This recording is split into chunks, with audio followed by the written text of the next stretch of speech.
Assalamualaikum warahmatullahi wabarakatuh. Selamat bertemu kembali dengan saya Sarpudin SPD, Guru Matematika SMAN 1 Taraga, dalam video pembelajaran dengan materi kelas 12 untuk MIPA dan IPS. Dan kali ini saya akan mengambil sebuah tema, yakni tentang statistika, dengan subpokok bahasan adalah diagram batang dan diagram garis, ya, diagram batang dan diagram garis. Nah, baiklah, kita bahas satu persatu. Yang pertama adalah diagram batang. Nah, diagram batang adalah diagram yang disusun atau yang dibentuk dari persegi-persegi panjang yang diletakkan secara terpisah sedemikian hingga menunjukkan data statistik. Dan diagram batang ini biasanya sangat cocok digunakan untuk menggambarkan perkembangan suatu objek dalam kurun waktu tertentu. Nah, kita lihat contohnya ini. Diketahui data kematian di desa Angin Ribut selama 5 tahun terakhir.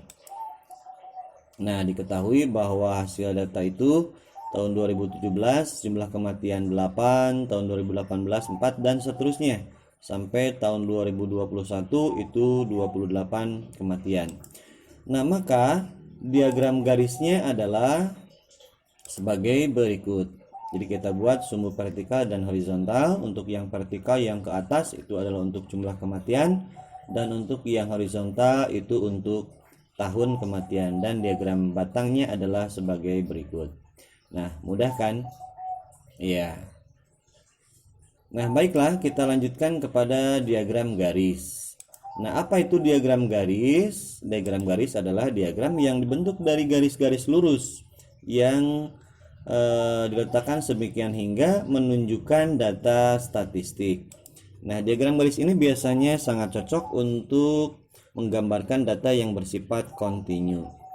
Nah, kita lihat contohnya, misalkan data suhu pasien selama 1 hari diperiksa dalam waktu 3 jam sekali. Nah, diketahui jam 6 adalah 35 derajat, kemudian jam 9 39 derajat, dan seterusnya sampai jam 18, jam 6 sore itu 36 derajat. Nah, maka untuk diagram garisnya adalah sebagai berikut. Nah, sama seperti tadi, kita buat garis yang vertikal, sumbu vertikal dan sumbu horizontal. Vertikal untuk suhu, horizontal untuk jam. Nah, grafiknya adalah, atau diagram garisnya adalah seperti ini. Nah, kita diharapkan dapat membaca dari diagram garis ini. Jadi contohnya misalkan seperti ini.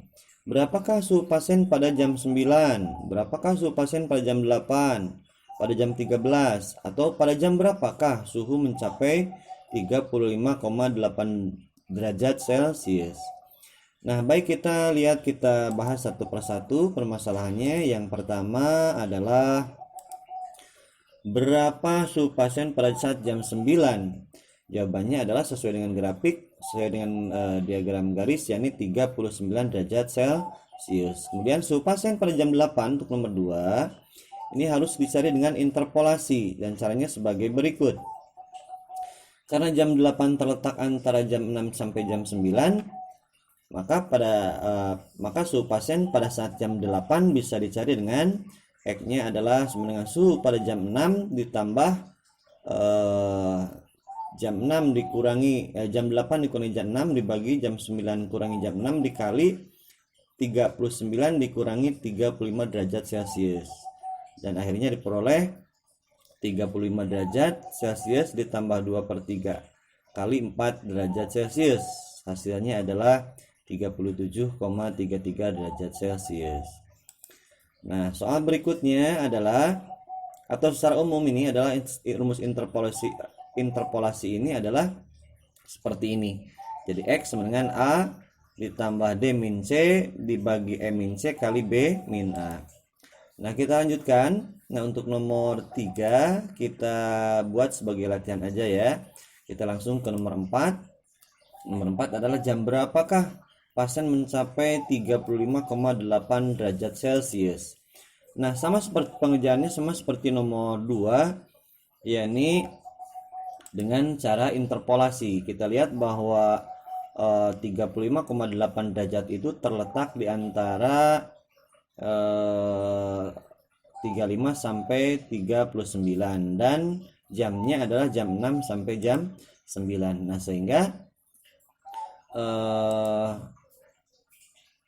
jam pada saat suhu mencapai 35,8 derajat Celcius itu bisa dicari dengan cara interpolasi juga, yakni jam 6 ditambah selisih suhu, yakni 35,8 kurangi 35 per 39 kurangi 35 dikali selisih jam, yakni 9 dikurangi 6, dan akhirnya diperoleh jam 6.36. Demikian mungkin yang saya sampaikan, mudah-mudahan bermanfaat. Assalamualaikum warahmatullahi wabarakatuh. Terima kasih.